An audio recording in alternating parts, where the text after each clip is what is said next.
ஓம் ஸ்ரீ கருப்பண்ணசாமியே போற்றி போற்றி போற்றி. என் அன்பு குழந்தையே, இன்று உன் அப்பன் கருப்பண்ணசாமி நான் உனக்கு எச்சரிக்கையான ஒரு செய்தியைத்தான் கொண்டு வந்திருக்கிறேன்.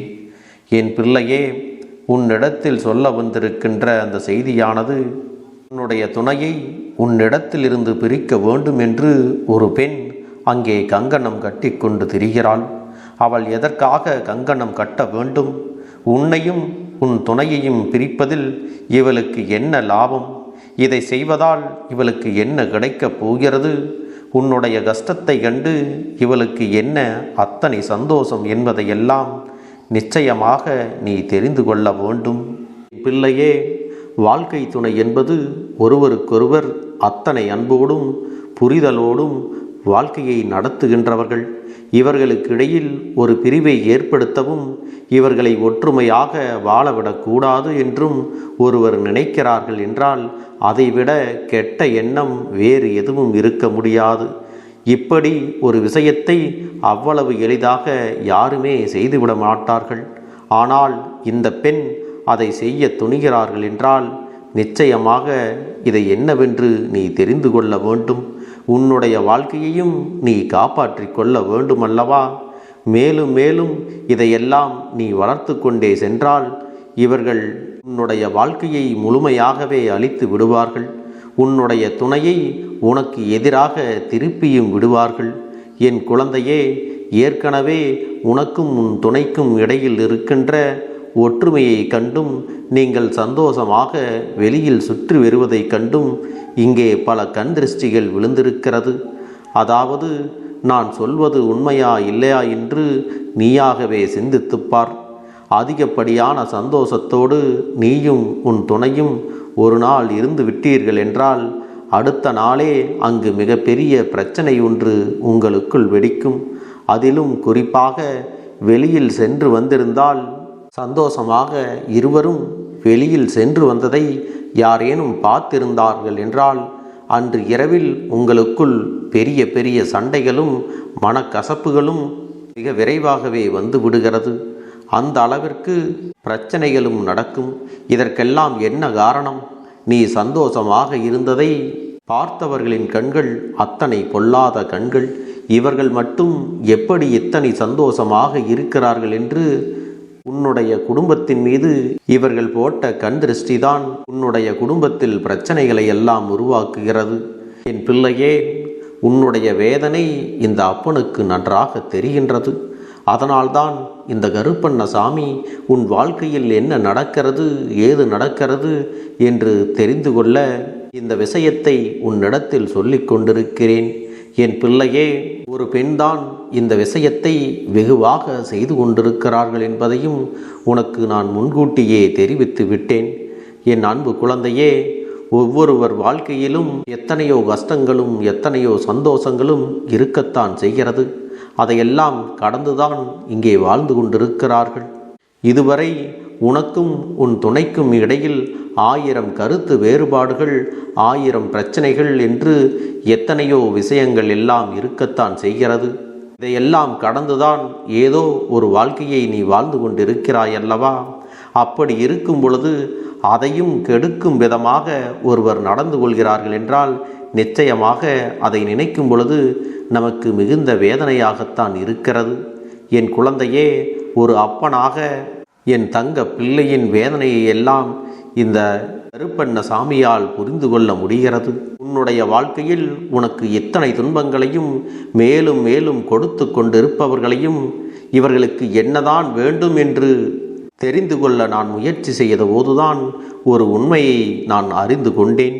என் பிள்ளையே, உனக்கு இதை செய்தவர் வெளியில் இருப்பவர்கள் எல்லாம் கிடையாது. உன்னோடு இருக்கின்ற உன் குடும்பத்தில் இருக்கின்ற ஒருவர்தான் இதையெல்லாம் செய்து கொண்டிருக்கிறார்கள். இவர்களின் எண்ணங்கள் எப்படி இப்படி எல்லாம் மாறியது என்று உன் அப்பன் எனக்கே ஆச்சரியமாகத்தான் இருக்கிறது. இவர்களுக்கு என்னவோ தன்னுடைய குழந்தைகளின் மீது அதிக பாசம் என்று நினைக்கிறார்கள். ஆனால் அவர்களின் துணையிடமிருந்து அவர்களை பிரிப்பதனால் அவர்களின் வாழ்க்கையைத்தான் நாசமாக்குகிறோம் என்பது எல்லாம் புரியவில்லை.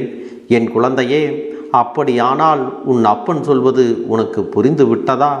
உன்னுடைய துணையை உன்னிடத்திலிருந்து பிரிக்க நினைப்பது அவர்களுடைய தாயார், உன் துணையின் அம்மாதான் இதை செய்து கொண்டிருக்கிறார்கள்.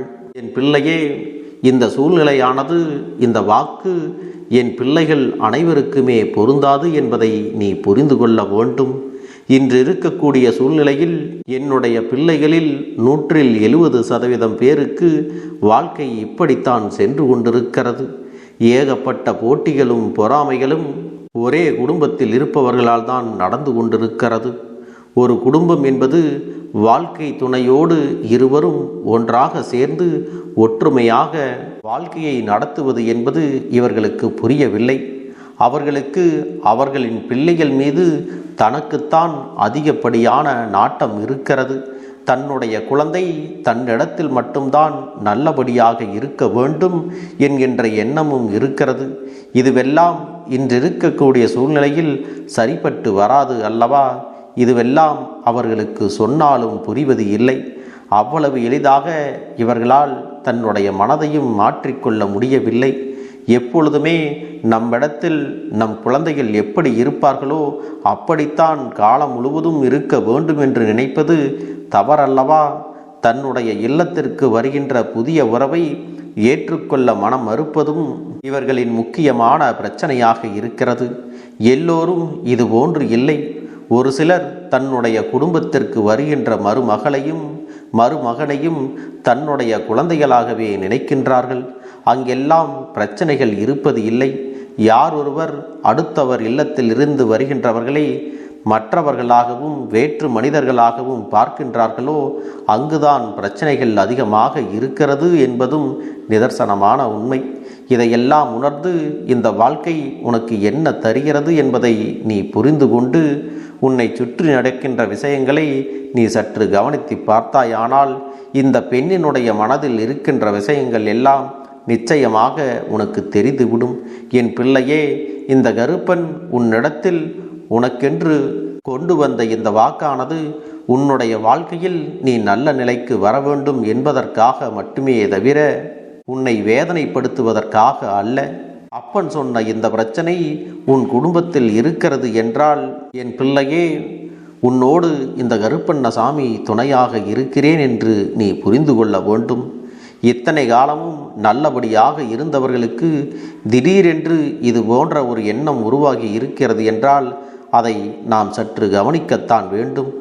எந்த நொடியில் இருந்து இவர்கள் இதுபோன்று நமக்கு எதிராக மாறினார்கள் என்று சற்று யோசித்துப்பார். உன் பக்கம் ஏதேனும் தவறு இருக்கிறதா? நீ ஏதாவது தவறான விஷயங்களையோ இவர்கள் மனது புண்படும்படியோ நடந்து கொண்டாயா என்று யோசித்துப்பார். என் பிள்ளையே, எதற்காக இதை உன் அப்பன் சொல்கிறேன் என்றால், ஒருவேளை உன் பக்கம் தவறு இருந்து ஒருவேளை நீ அறியாமல் செய்த ஒரு தவறினால் கூட இவர்கள் மாறியிருக்கலாம் அல்லவா? அதனால் என் பிள்ளையே, தவறு உன் பக்கம் இருக்கிறது என்றால் அதை நீ திருத்திக் கொள்ள வேண்டும். அதை நீயாக திருத்திக் கொள்ளாமல் அவர்களை குறை சொல்வதில் எந்த ஒரு பலனும் இல்லை. ஒருவர் நல்லவராக இருப்பதும் தீயவராக இருப்பதும் நாம் அவர்களிடத்தில் நடந்து கொள்கின்ற விதத்தை பொறுத்துதான் இருக்கிறது. என் அன்பு குழந்தைக்கு இந்த கருப்பண்ணசாமியின் ஆசீர்வாதங்களும் அன்பும் துணையும் என்றென்றைக்கும் முழுமையாக கிடைத்து கொண்டே இருக்கும்.